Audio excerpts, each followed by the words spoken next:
Clímax. Hola, ¿qué tal? Bienvenidos a las últimas noticias del medio ambiente en NTN 24, el canal de las Américas. La fuerza de la naturaleza parece imbatible en México. En un lapso de 15 días, 2 terremotos sacudieron al país azteca y dejaron ciudades destruidas, vidas apagadas y cuantiosas pérdidas materiales. El último movimiento telúrico rememoró la angustia que vivió la nación 32 años atrás.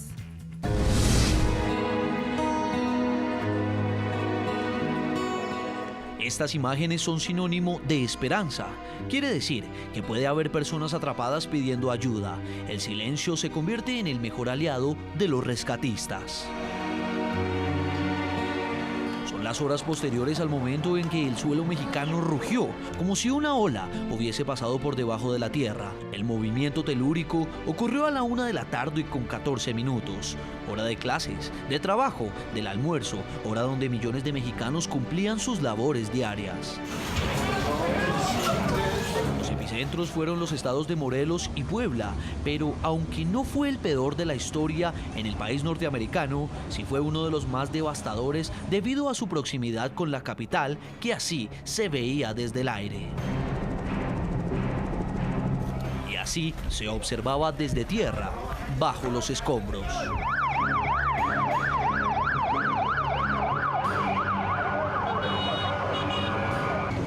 Empezó a moverse muy fuerte, los virus empezaron a quebrarse. Lo único que nos han dicho que vayamos a los forenses y a los hospitales para verificar si ahí está el familiar. Pero pues mi familia ya se movió y no tenemos noticia de nuestro familiar. Estas imágenes muestran el momento de una fuerte explosión que, según las autoridades, se produjo luego del derrumbe de un edificio con sistema de gas tras el movimiento telúrico.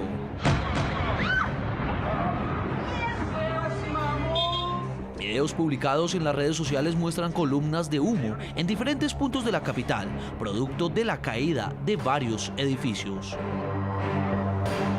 En este otro video se observa cómo algunas personas se acercan a una estructura que colapsó por el sismo.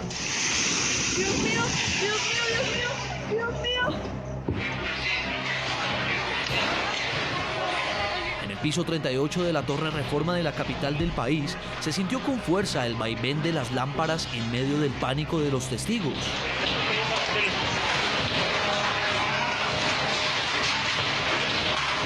Y en la turística zona de Xochimilco, el movimiento telúrico provocó fuertes olas en los canales. Oh my God. Oh my God, we had to be on this boat. And all the innocent are like. Todo este desespero que vivieron los mexicanos pronto matizó a tristeza, pero también a esperanza y solidaridad, esa con la que la gente busca sobrevivientes y ayudan heridos, esa solidaridad con la que hacen redes humanas para apoyar a los socorristas.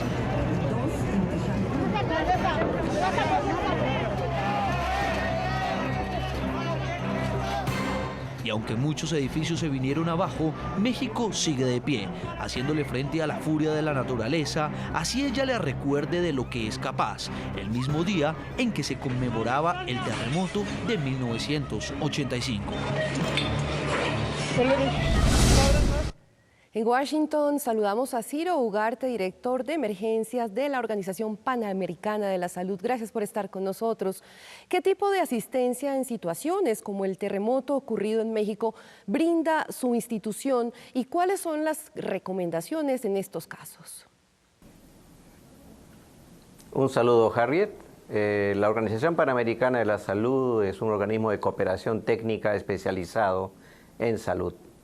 Y ha venido cooperando con México desde los preparativos para emergencias, para huracanes, para terremotos, pero sobre todo en el tema de seguridad de establecimientos de salud, eso es hospitales seguros.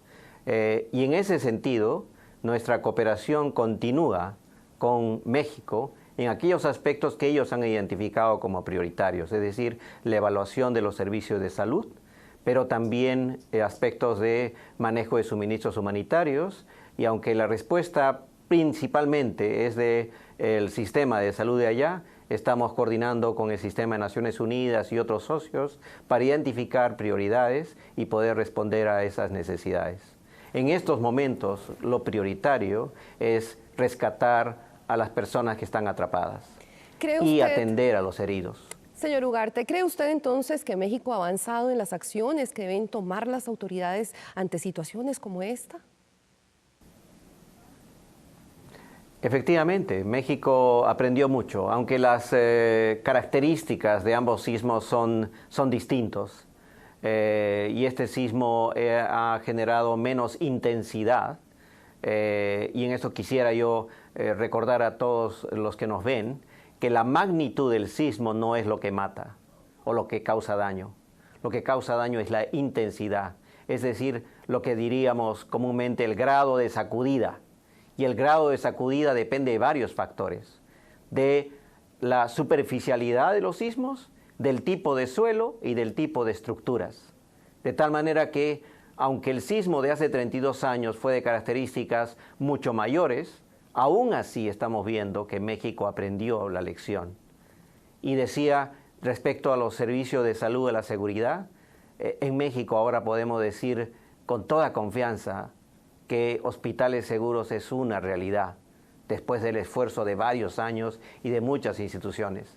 Están operativos la mayoría de los servicios de salud.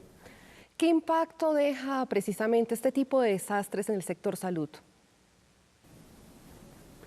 El impacto a la salud se puede medir en varios aspectos. Uno de ellos es, por supuesto, el daño a los heridos o aquellos que tienen, digamos, enfermedades crónicas agudizadas o que tienen una reactivación de alguna enfermedad que pudieran tener. Este impacto es un impacto inmediato, pero casi inmediatamente después de eso, la falta de acceso a agua segura o condiciones de seguridad en los alimentos o de seguridad desde el punto de vista de los vectores o de otros factores que puedan atentar a la salud, digamos, en el mediano plazo, son aquellas medidas que se tienen que implementar desde el primer momento. Es decir, inmediatamente después de atender a los heridos graves. Entonces tenemos que restablecer los servicios de salud normales, diríamos así, incluyendo vacunación, control de la madre y el niño sano, el tratamiento de las enfermedades crónicas y todos aquellos elementos que a veces pasan desapercibidos, pero que necesitamos continuar. Y también, por supuesto, favorecer que las condiciones mínimas para el incremento de enfermedades transmisibles estén presentes. Es decir, el agua segura, como he manifestado, pero también el control y la detección temprana de brotes para que no se conviertan en epidemias. Hay otro tema importante, señor Ugarte, y es que justamente en el caso de los huracanes, ¿qué tanto han avanzado los países del Caribe para atender los planes de contingencia? Y además, ¿cómo pueden reaccionar cuando los centros hospitalarios resultan afectados por estos fenómenos? Hace unos 7 u 8 años, en el Caribe, con el apoyo de la OPS y varios expertos que convocamos nosotros, la Organización Panamericana de la Salud hizo un mapa de vientos en el Caribe, es decir, la actualización del mapa de vientos. Y ese mapa de vientos hizo que el nuevo estándar de protección de hospitales se pusiera en marcha. Por supuesto, no todos los hospitales pudieron mejorar su capacidad, pero hoy tenemos muchos hospitales que están operando. El hospital, por ejemplo, de las Islas Vírgenes Británicas es prácticamente la única infraestructura sólida que está operando en las Islas Vírgenes Británicas e inclusive el Centro Nacional de Operaciones de Emergencia, que estaba en otro lugar y que colapsó, está ahora operando desde el hospital. Hay muchos hospitales que han perdido parte de su techo, pero por ejemplo en Barbuda, que fue devastada completamente y toda la población tuvo que ser evacuada a Antigua, el hospital todavía queda en pie.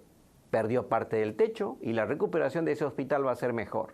Son solo 2 ejemplos de muchos más, pero quiero decirle que hospitales seguros en el Caribe y lo que le llamamos ahora hospitales inteligentes, es decir, seguros y verdes, es una realidad.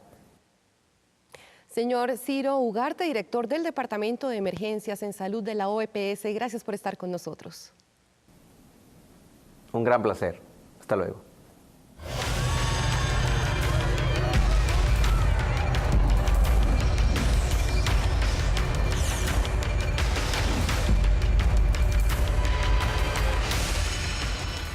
Luego de este terremoto que sacudió a México, las autoridades recomiendan tener a mano una mochila de emergencia. Aquí les contamos qué elementos debe contener. Un botiquín pequeño, agua, alcohol medicinal, linterna y radio a pilas, cinta adhesiva, encendedor, velas, silbato, copia de llaves, manta ligera, papel higiénico, una lámina microporosa, ropa, barras de chocolates y de cereal, cuaderno y esfero, bolsas plásticas y guantes quirúrgicos. Son los elementos básicos con que toda mochila de emergencia debe contar en caso de un sismo. Si en su hogar hay bebés o adultos mayores, debe incluir productos específicos como biberones, latas de leche, pañales y medicinas. En caso de tener perros o gatos, incluya pequeñas cantidades de alimento de fácil digestión para estos animales.